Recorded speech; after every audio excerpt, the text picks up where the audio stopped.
We are at San Diego Comic Fest, and I'm here with Pamela Hoover. So Pamela, tell me about your artwork. What's going on here? Well, I have been creating art since I've been in second grade, and I've had different stages of art throughout my life.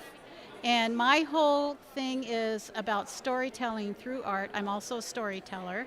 I have found that this clay speaks to me, and that's why I call it Clay Speaks. It encourages my creativity, and people who see it, their imagination, and that's what it's all about. Imagination is hope, it's our life, and to me it's important to get that message out no matter what I'm creating, and it's that joy, that joyful spirit within me that is released through working in whatever art form I use.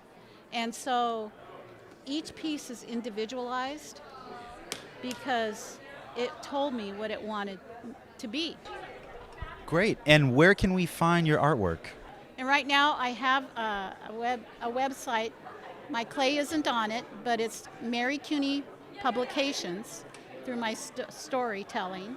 And there's a website that's under construction, and I'm hoping by the end of the year I'll have all of my clay art and other parts of my business on the website. Fantastic. Thank you so much for talking to us. Have a great day.